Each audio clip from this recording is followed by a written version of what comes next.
Welcome to the Indian podcasting revolution, and I'm your host Rohit Kokane. In our newest series PodPeeps, we pull back the curtains and step behind the microphone with some of the nation's most successful, innovative, and influential self-starter podcasters.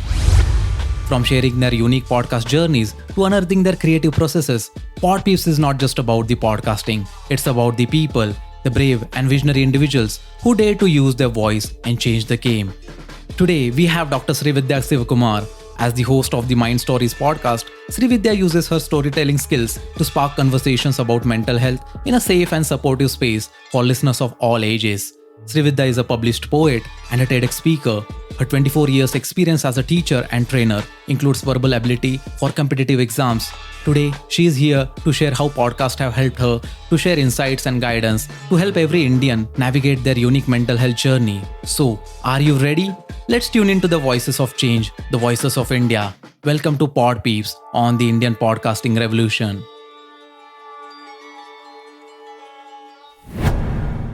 Hi Srividya, welcome on Indian podcasting revolution. How are you doing?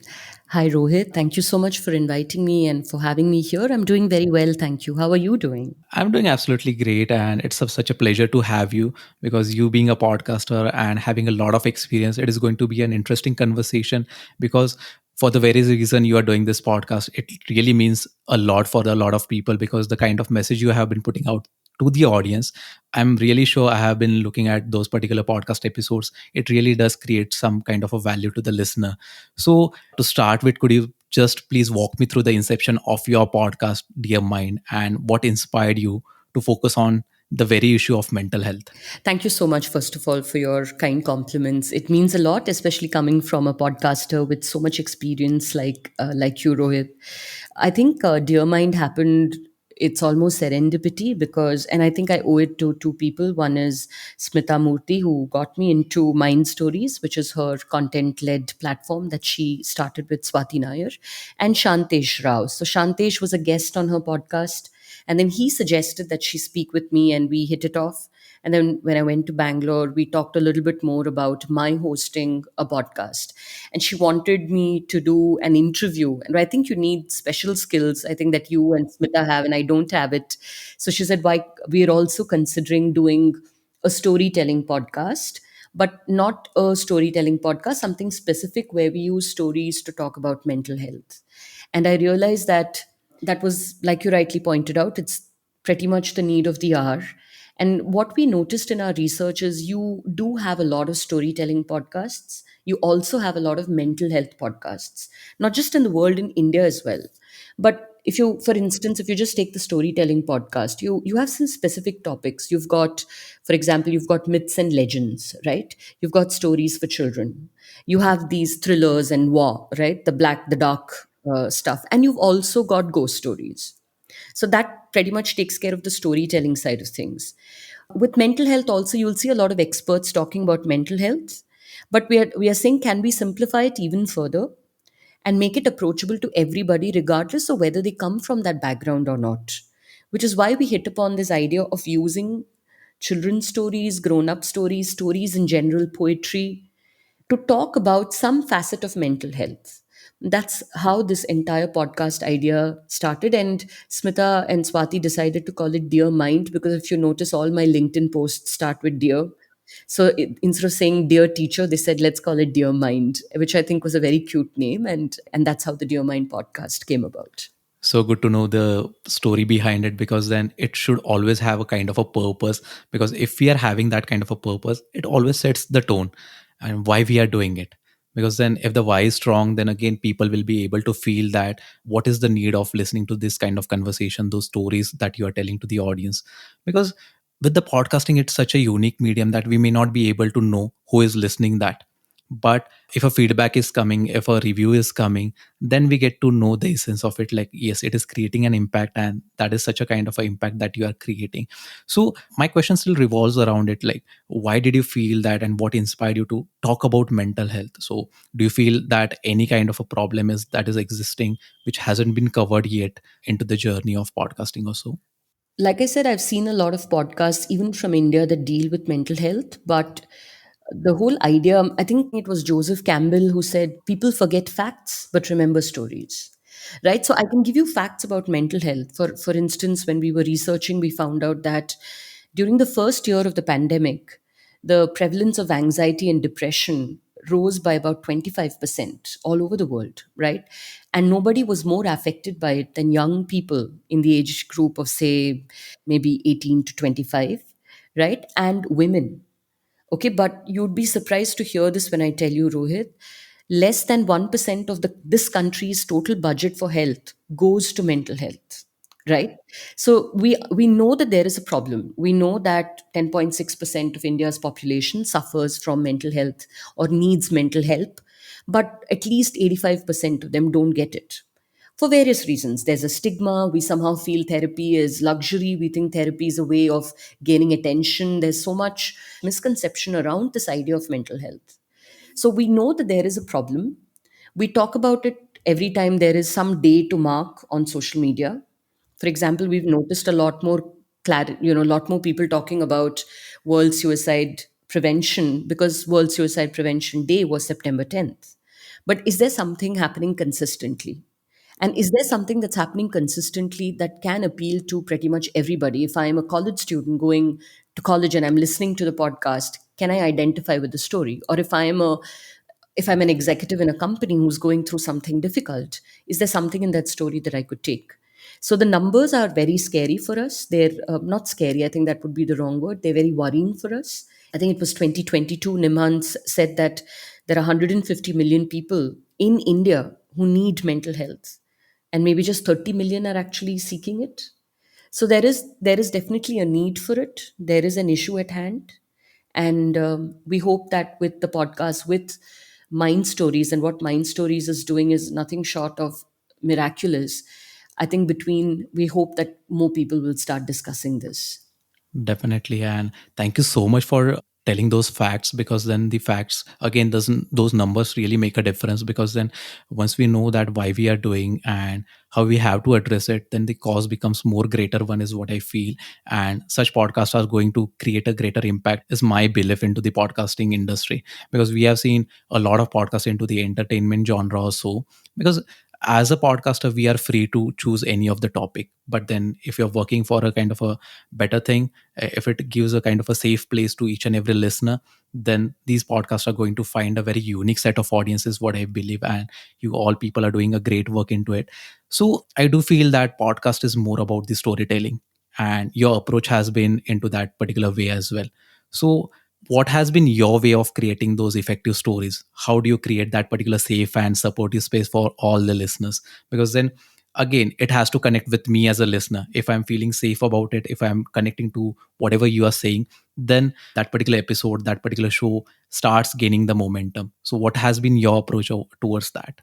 I think it's pretty much the most important element of all of this. It has been choosing the story, and we've been lucky because Swati Nair finds amazing stories, and Smita also writes stories. So that way, we've been very fortunate. And if you remember, a couple of months ago, we ran the storytelling contest on LinkedIn, and we got some fantastic stories. Our second prize winning story is actually the one we're doing tomorrow. So it starts with the story. We are looking for specific, we have a certain idea in our mind on what kind of story we would like to feature on Dear Mind. For example, with poetry as well, you'll notice that there are some poems that are great to read from the paper, and there are some that can be recited. Similarly, with stories as well, some look great when you read them, but when you're trying to say it out loud, there's something missing. So we're looking for stories that can be read out loud, which can, there could be some intonation, there could be some, play with special effects or music or what have you. So that the entire storytelling activity actually starts from there. For me personally, I love the idea of actually being able to, I'm like I'll say in my introduction, I'm quite literally a storyteller, right? Because I'm actually telling a story. And I think my being a speaker has been a huge advantage to me, because as a public speaker, you know how to probably, modulate your voice a little better, and you always have the option, thanks to technology, of doing many do-overs. So I think that's probably helped, finding a great story, collaborating on finding a fantastic story, and then being able to experiment with, I have a pretty much free hand. I can do what I want on the podcast, right? So That freedom has actually helped me maybe explore my acting prowess as well as a voice actor. So that has helped me as well, I think. Amazing to know, Srividya, because then people want to learn. So whenever people start questioning, like, I want to start with a podcast, but I'm not sure that how I'm going to do that, how I'm going to approach, what is the style that I'm going to follow. So I always say that you don't have to copy anyone's style. It's just about you. If you're imperfect, that's totally fine. Because when I started, I wasn't having a media background. I wasn't a speaker. But eventually you start learning. Eventually you get comfortable with the process. So this will help a lot many listeners is what I feel. And it is always said that your podcast is not for everybody or everyone. So you'll be always finding a unique set of listeners. So if you talk about the target audience that you're looking forward to your podcast, who are they and who do you want to cater to? See, as a teacher, I have to be extremely optimistic. Whenever I walk into a class, I feel I can convert every student into a person who loves literature and vocabulary and poetry. Even after 24 years, I've become slightly cautiously optimistic, but that optimism still remains. So I would love for the podcast to appeal to everybody. But you're absolutely right, Rohit. If mental health is not a subject that is of interest to a listener, for example, they are under no compulsion to actually listen. We are looking for people because I have received messages and emails, as have the other members in our team, from people who are dealing and grappling with stuff, right? And may not always have access to mental health for whatever reasons. So when we get these emails, we always feel it kind of reiterates and re-emphasizes the work that we are doing, because we realize that there is a need out there. And going by the numbers that we are seeing, even if they are small, they still make us feel very happy that if there's that one person, there's that one voice waiting over there who says, I needed your story because it really made a difference to my day, right? That how can that one soul or that one life be counted as any less? So I would like to believe that the podcast or Dear Mind goes out to people who are just dealing with things, and it's a small bite-sized podcast, though we want to experiment a little bit with longer podcasts as well. But for now, it's what, 8 9 minutes. You can just listen to the story if you want. You don't have to listen to the reflections if you don't want to, but there is something that's there for everybody, and that's the beauty with children's stories, right? People always feel children's literature and children's stories are not for adults, but that's a huge misconception, because some of the most profound truths, writing poetry for an adult is very easy. Writing poetry for children is tough. Writing a book for a child is difficult. You cannot condescend to them. You can't be too highbrow also. You have to hit that sweet spot. So when you use a children's story to tell something that's serious, everybody can actually listen to it. So if we have young people listening, I have students in my school in the seventh, eighth, ninth who tell me, yeah, they like the idea that their teacher is actually doing something else apart from school. So they say, we heard your podcast on Spotify or something like that. So I do know that it appeals to a wide audience, but you're absolutely right. It is an interested audience. We hope that in time, more and more people are able to see the merit of the story, right? And then connect it to mental health. Absolutely, because then when people start looking at the data, like what kind of numbers I'm getting on my show, so it doesn't impresses a lot of people. I just got 10 listens. I just yeah, Really? Okay. I just got Okay. I'm yeah, surprised to I hear just that. got 20 listens to my show, but they won't see that bigger picture. That those are the 20 people who are your actual audience to start with. Yes, they'll show up for Yeah, you every yeah. time. So that is something that like this was the intent to ask, like, whom you are catering, what kind of target audience people can target if they are starting a show into a mental health niche or so. So that will again bring a lot of insights to the listeners is what I feel. And as you said, like, you just have to carry that optimism in the school or the class that when you walk into. So with the 24 years of experience into teaching English, so how do you feel about that? Has it influenced your style of podcasting, or is it totally different from what you're doing? I think if you notice my profile, and thank you for the kind words about it as well, you'll notice that everything has been related to language in some way or the other, whether it's been reading, writing, or speaking. Certainly, when you study literature, which we think of as life lessons, you are going to use some of it pretty much wherever you are. And I think in the podcast also, that has helped me out a lot. For example, when we search for poetry and we search for stories, we are all drawing on our background of being readers, right? So that has actually helped me out a lot. And I felt like the podcast was a very natural progression. So, these people, right, Rohit, who will tell you they want to start a restaurant. And then you meet them 1 year later and you say, what have you done? And they say, nothing, it's just an idea. So the podcast was something like that for me. I always wanted to start a podcast. I wanted to do something related to poetry. I had all sorts of ideas. So when this was given to me, it was literally given to me as a gift. And I had to do nothing except say yes, because everything, the equipment was sent, I was trained. So it just felt like, okay, yeah, you teach English, you speak, combine the two, you've got stories, and here's a podcast, and here are people willing to take you on without you having any background in it at all. So yeah, it has definitely helped. That background has definitely helped me out. Yeah. Amazing to know. So, how do you balance these two roles, being a teacher as well and a podcaster? Do you find any kind of synergies in between these two? Very much so, especially in the reflections section, you'll see that a lot of my reflections are based on conversations I have with students. Because, when you speak to young kids, I taught college students for, I think, 22 years. And now this is my first school stint. I used to train students for competitive exams like the GRE and CAT. And now I meet school students, and their imagination is unfettered. They will speak, they will tell you things that you would not have even considered, right? They give you, I always carry a book with me to the class because I'm noting down all these truth bombs that I get, which are such value addition. And I always tell them, look, I'll be quoting this in the reflections, but I'll give you credit. So it has definitely been extremely rewarding. In terms of balancing it out, the only perhaps change in my routine has been when I record the podcast. Like I said to you in our conversation, I record very late in the night, because if you live in a housing complex, it can get really noisy, whether it's in the morning or the evening. So I wait for the house to get really quiet, and that's always late night. It's been okay. I'm able to balance it out. Same here with me. I always tend to record in the evening because being into the Ah, still business, we don't need that kind of a background noise. yeah, I can imagine. So evening is still okay for you, is it, Rohit? Yeah, yeah, still okay. Okay. Evening is where everybody comes out to play. And I'm torn between being angry but also being happy the children are out playing rather than inside at home with their gadgets. But it also means that I need to postpone. I tried to record at 8 in the night once. I said, no, no, this is not happening. Let me just wait. So it's okay. Once in 2 weeks, if I'm up till 12, it's all right. I'll just record at that time. It happens.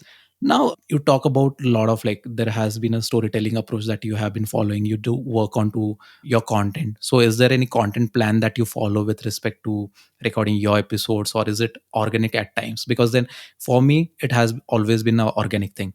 I don't usually plan my solo episodes or so. I just will be having the topic and I'll be go on with the kind of bullet points that I have worked out or so. But I don't follow a script. So how is it with you?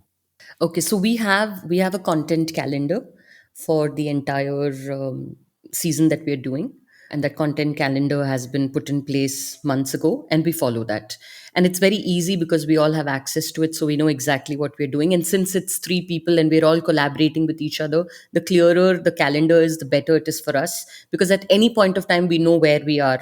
We know that, okay, tomorrow this podcast comes out, a week later Srividya will record the podcast, few days later. So everything has kind of set in a smooth fashion, and I think it works for us because we're all just like you, Rohit. We're all doing different things, right? So it helps to have a little bit of calm in that state. So we do follow a podcast calendar, but I will say that it's not cast in stone.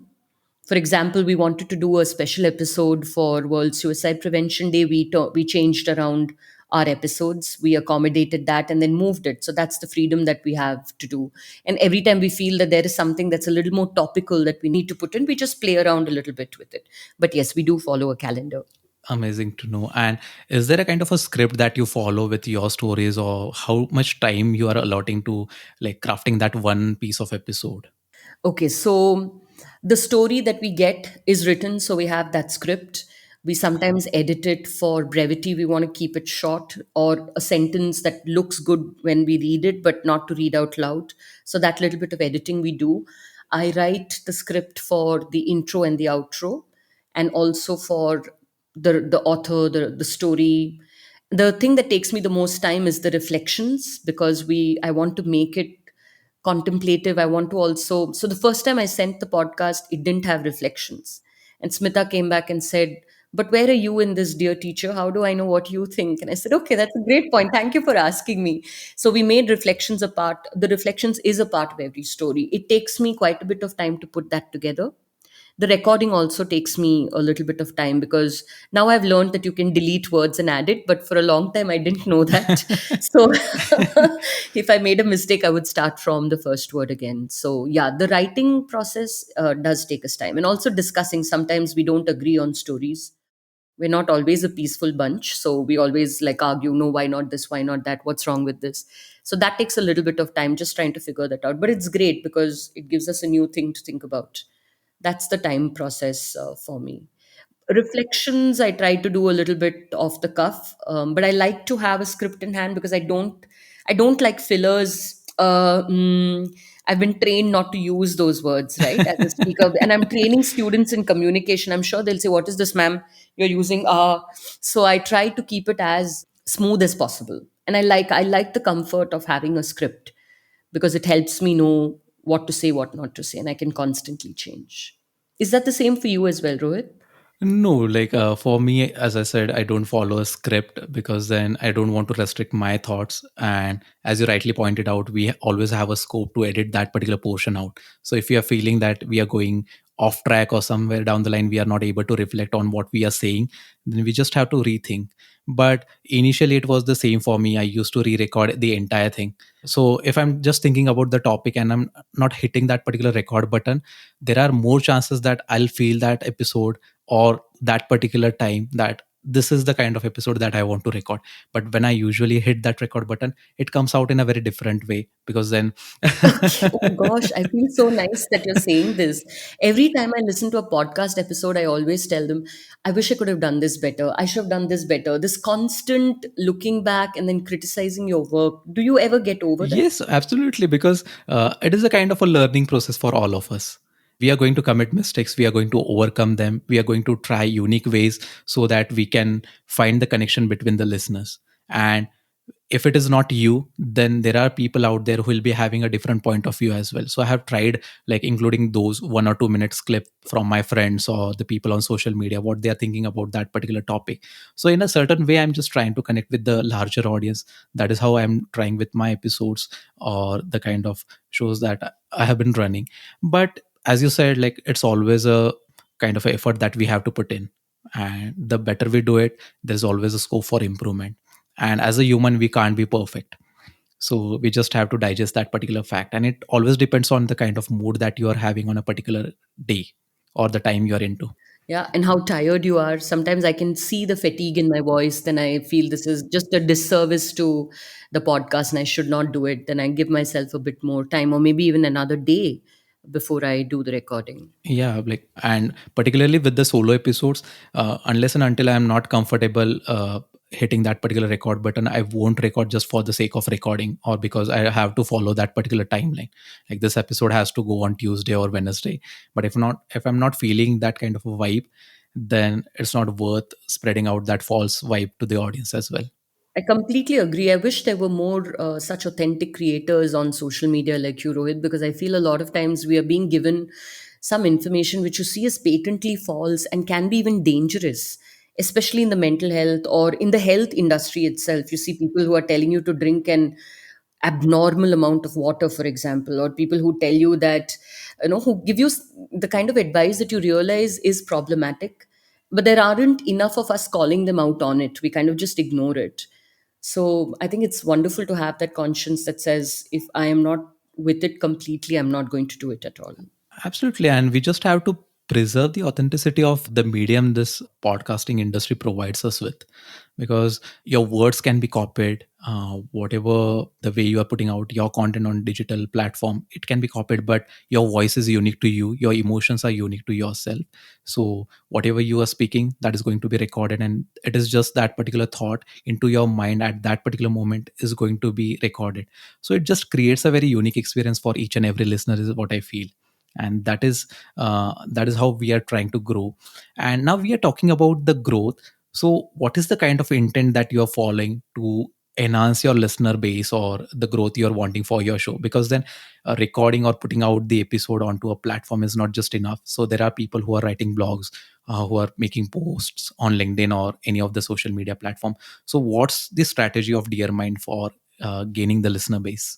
Not just for Dear Mind, Rohit, for Mind Stories itself, because we do a podcast series. We have a blog where we talk about our podcasts and why we came up with those ideas. So there's a blog just devoted to the podcasts alone. It used to be part of Mind Stories, but now we've kind of delinked it a little bit. Of course, since we talk about it on LinkedIn pretty much, we've seen a lot of conversations happening around that. Ultimately, that's the goal of Dear Mind, to have conversations around mental health, to remove some of the stigma that we have surrounding this very, very important and serious subject. So, yeah, I think that those are the strategies that we are following right now. A lot of the growth has been quite organic. I think people are forwarding it to their friends. Somebody will tell me they heard. Somebody that I have not sent the podcast to will get back to me. One of my students told me, I heard this podcast. I was like, what, really? Okay, this is such a fantastic moment for me. So that's also been really lovely for us. That's good to know, because then recently I launched my website as well. I have started writing blogs because then I want to give a kind of a holistic platform to each and every individual. If they want to listen to a podcast, that's cool. That's totally fine. You listen to that. If you want to explore more of a reading type of a thing, then there is a blog as well. So this is the kind of a diversification that we have to follow, and it is part of content creation. Yeah, Yeah. that's a great idea, Yeah, Rohit. because the more people get, the more will they will be staying onto your platform. There are better chances that they will be reaching out to you, and maybe your students in school may be finding excuses for not doing their homework or so. Ma'am, I listen to Yeah, your podcast. ma'am, we will. Oh, yeah, you can't put anything past them. They might just say that. Yeah, yeah. Please use this excuse. But no, the point that you made is lovely. This diversification of content is such a fantastic idea, because that way you appeal to any kind of, for example, I like to read more than I like to, for example, if you gave me a photograph with a little caption, my eyes are drawn to the caption rather than the photograph, right? To each our own. So I think that's a good idea. So we are doing that already. The blog is in place, and then we've got the podcast as well. Amazing. Because then, if we try to put out the snippets as well, if you are trying to roll out that particular carousel format, so what was spoken into that particular episode, it just create a kind of a excitement for the listener or the reader. Like, let's check out this particular episode. So that will totally enhance or boost the growth of the show as well, and it reaches the masses as well. Is what I feel. That's a good point, Rohit. I will definitely keep that in mind. Thank you. It's my pleasure. And Srividya, I just want to talk about a very point like your poetry collection. So, if I have to name it, The Heart is an Attic, The Blue Note have been well received. So, how does your poetic sensibilities influence your style of podcasting, or how do you try to match those kind of a thing? Okay, not okay. Both of them were not well received. The second one was definitely better received than the first one. I think poetry has pretty much informed most things that I do in life. Where we find poetry to be a part of the podcast is that we are trying to introduce poetry into the podcast. That was not our plan. The plan was always to use stories. But this year we've already done an Emily Dickinson poem, Hope is a Thing with Feathers. We're also doing two more poems, hopefully with this in this season. So we're trying to introduce more poetry into our podcasts. And I think that comes from not just my being a poet, but from all of us being big fans of poetry. I don't know if it has changed the way I tell a story or the way I do a podcast, but because it's poetry, you can pretty much find sources and quotes from everywhere, right? So maybe a reflection section has something that is a quote from a poem, for example. Yeah, maybe from that angle. That's a lovely question. Something for me to think about. Yeah. Yeah, and it's really interesting because whenever people ask all the podcasters, so what kind of format you're following for your show? Is it a monologue? Is it an interview format or so? But I always say that I don't want to restrict my show to a certain format. I have done monologue as well. I have done, like, I do keep on doing the interviews as well. I have co-hosted a format as well. So I just want to try out newer ways to connect with the audience. That is how you will be able to know what is working, what is not working, in what way you are feeling comfortable. So it's your show, you have to take that particular liberty, but you just have to understand the whole essence, like what you're conveying through that particular episode. You can't just deflect onto, say, if this show is about mental health, we can't talk about the entertainment industry. So it's just that the essence of the show has to be preserved, but you can totally follow a different I think we um, could play around with it, but I think the goal or the idea will always be mental health, and that should be the core element. Otherwise, it becomes a slightly confused and confusing podcast. When you listen to Dear Mind, you don't know if I'm going to talk about a movie or about mental health, and we don't want that. We want it to be pretty much focused on this idea that we have in mind.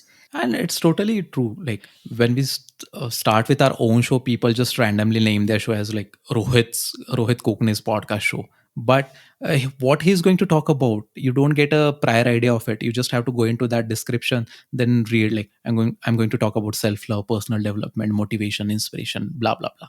So you just need to preserve that essence, that dear mind. Oh, I get to know it is more about the mind or mental health. So that clears the doubt of the audience, that gives them a kind of a place where they can just hit the play button and listen to that particular episode. I think so. The name, because we were discussing the name, I think with Dear Mind, what we've been able to do is we've been able to combine what I do on the LinkedIn, on my LinkedIn page, which is pretty much talk about language, and the fact that Dear Mind is actually a Mind Stories production. So by combining these two, we've been able to create something which is a synergy of two, three different individuals actually coming together, and so that has actually been helpful. Hopefully with time people will also, and I think there's already people know with Dear Mind that they're going to get a podcast that's related to mental health. We take some aspect of mental health and we discuss it. And what has also happened is where the outro used to be very general, now I've started recording an outro because I got Smita's suggestion. I think it was a fantastic one where we give a little glimpse of what we're doing next time, so people know what to look out for, and that's been very helpful. What you were saying about creating that interest, with this outro we've been able to do that as well. Amazing to know. I'll just try to inculcate that particular part as well into my show, because then As yeah, please do, it helps. Actually, we know what we're expecting, yeah, right? So you can always, you look out yeah, for I just it. have to record that each and every time, and I can just affix that particular outro to my show as well, because it quite sets an excitement for the lot of individuals. Like if they are not into that particular episode, they'll be knowing that the next episode could be for me. Yeah, and it is definitely more work because it's easier to just have the same intro and the same outro. And I did that for the first couple of episodes, and then we had this discussion, and she said, "No, why don't you consider this?" And I think it's a fantastic idea. So now what I do is I always, before I sign off, I tell them that we're going to be listening to this, and this is by this person, and this is what it talks about, just a little bit, and then so when I post, they know, okay, this is the story that she had already talked about 2 weeks ago. So that's been helpful as well. See, there is always a lot to learn from each and every individual. Always, yes, yes, That is what we are trying to solve through Indian podcasting revolution. absolutely, We just Rohit. want to bring out a lot of audience so that they can learn about podcasting. They can know about how people are approaching podcasting as a medium to put out the content, is what I feel. Now, Srividya, coming on to the last part of this episode, there has always been challenges with a person with respect to podcasting. So have you come across any kind of a challenges that you felt that no, I can't approach this podcasting as a medium, it is quite tough for me, but then you worked on it, you overcame those challenges, and now you're doing pretty fine, you are at ease with the process? I think just getting my head wrapped around the technology was a challenge to start with. But like I said, I got some fantastic Loom videos that made a difference. For us with mental health, Rohit, you always have a challenge where you're doing some topics that might be triggers for you. For example, with Suicide Prevention Month, we've all been dealing with some very heavy topics, right? So we always want to be sure that when we are talking about it, it's not just a trigger warning for the audience, it's also a trigger warning for every single person involved in the process. Sometimes we feel, no, the story is just too much, we're not able to do it. Sometimes we're able to overcome it, right? That has been the challenge. But no, I think I'm quite lucky and blessed because I think a solo podcast host's journey might be very different to mine because I'm not a solo podcast host. I have a lot of help. So maybe for them there might be some challenges, but now thanks to shows like yours, Rohit, and the fact that there is technology available, and it becomes quite simple at the end of the day. And like you rightly pointed out, once you get the hang of it, it becomes easier to do. It goes faster also. And technology has played a kind of a pivoting role is what I feel. There are a lot many resources available right now, because when I started I used to record through the mobile phone recorder, I do Same remember. here. I do voiceovers Yeah. for events, and after COVID, the studios. I used to go to the studio to record, but then the studio shut down. But the events started slowly; they were all online. So I would, you know, what I discovered. If you close yourself in a room, like for example, you walk in, you decide to record in a bathroom because it's quiet. You'll hear a lot of echo. So I would actually open my clothes cupboard and stick my head into it with my phone and then record. So the clothes actually absorb. It used to come out very well. So it's a trick that I learned with my voiceover journey. These are the hacks that you have to follow if you are low on budget. Yes, these are the hacks. Yeah, it looks a little weird if you were to walk in and I'm talking inside the cupboard, but it But yeah, worked. like in 2023 the audio has to be very good quality. Yes, Yeah. it has to. But Yeah. again, like I'll always appeal to each and every individual who is present on a social media platform that they should own a mic. You never know what kind of opportunity will be walking towards you in terms of speaking engagements. So that will just create a better experience for each and every individual who is listening or viewing to you. That is much required. And if you have to give a one advice to the aspiring podcasters, or who are already into that particular niche of yours, what could be that from your experience of podcasting? I think I completely endorse what you said about being your own person. When you start trying to be like somebody else, it becomes, after a point of time, that inauthenticity sets in. People know that you're just faking it. I don't believe in the premise of fake it till you make it. No, please don't fake it. Make it, even if it means that you make some mistakes and people can see it and so on. It's all right. But to be your own person is a lot more tough in today's world, because if you notice, everyone is hungry for fame, hungry to be noticed, hungry to be known, and we're willing to do quite a bit to get there. But then, if you are able to do it with your own authentic self, with your own voice, with your own style, whatever that might be, I think that would be a lot more meaningful, not just for the audience, but especially for you, is what I feel. And do your research, especially with mental health. You cannot walk into a platform like mental health without knowing what you're dealing with. It's not a topic of discussion, it's not a conversation starter. It is something, we're dealing with a very serious life changing situation. So it's important to actually know what you're talking about. And that's possible. The internet has made information and knowledge and learning so democratic today, no, Rohit? All of us have access. So we just need to find and we need to read and we need to learn. And that's all we need to do to make the podcast more meaningful. Right. Our approach has to be a very thoughtful one, because then we are spreading information out there to the people. They are going to consume it. They are going to believe it, what you are speaking. You're very Yeah. right. That Yeah. accountability has to be there. I find, and I'm sure you'll agree with me, on LinkedIn, we see a lot of talk, but not a lot of accountability. Right? So, and I feel if Yeah. we do that, and you know, and like you said, people are actually listening to them. So isn't it even more? So when I'm posting something on language which I've taught for 23 years, I will still go and do a lot of research, and I'm always filled with doubts. I'm waiting for someone in the comment section to tell me, but really, because I know, oh shucks, really, then I go and check, oh yeah, yeah, you're right. I don't want to be caught on the wrong foot, right? And it's easily fixable. That's the whole thing. It's not like that information is privy only to me. It's easily fixable. So why not just exercise that democratic right and learn more before we come out there and say anything or do anything? Very rightly said. And there's the other side to it. If you don't agree to Srividya as a podcaster, please do agree on each and every word she has said, because she has been teaching since last 24 years, and teacher always guides on a right path, is what I believe. You're very kind, Rohit, but no, I don't claim to know everything. I'm still a learner. That's the fun of the LinkedIn posts for me, because I'm seeing something I'm not really sure. I learn some things that I always thought were untrue. I find out that they're actually true, and I have actually misunderstood them. So I maintain a note where I keep all my post ideas, and then I have to delete a couple of them because I later find out that that word is acceptable or that term is acceptable.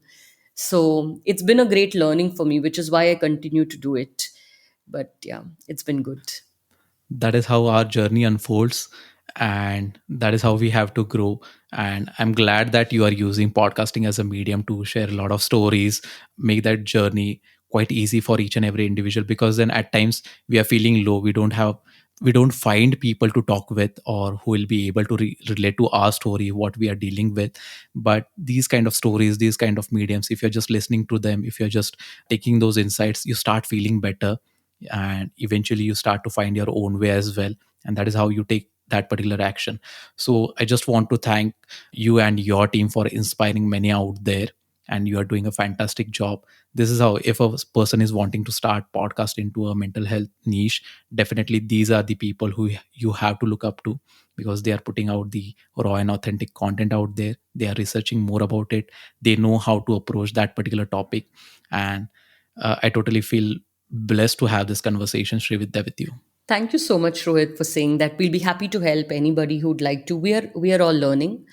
We are not experts, but I think we believe, like, who was that who said it? Muriel Rukeyser. They say that the universe is made of stories, not of atoms. So we actually can find stories everywhere. And if one of the stories or one of the podcast episodes makes people feel like, okay, my experience is not rare, there are other people going through it, which means if other people can find help, I can find help too. If that feeling comes in a person and they're able to go and seek help, I think the podcast would have done its job. Absolutely. And we would love to know from each and every listener. If you have listened to this podcast, do let us know, how do you feel about this conversation. We would be happy to have that exchanging conversation. We would love to exchange those thoughts. And thank you so much, Rividya, for being on this show. Pleasure, Rohit. Thank you so much for having me here, and I'm really honored to be in your company. Thank you very much. Thank you so much. Stay happy, stay healthy. Bye bye. Take care. We hope you have liked the podcast episode we have had today on PodPeeps. By the way, if you want to join Podcasters community, fill the form from link in the show notes. And yes, thank you so much for being here today. Do send us a DM on Instagram at DFY Podcast if you follow Indian Podcasting Revolution. And if you are yet to follow, what are you waiting for? Follow it now and join us next week for yet another episode. This is your host Rohit, signing off.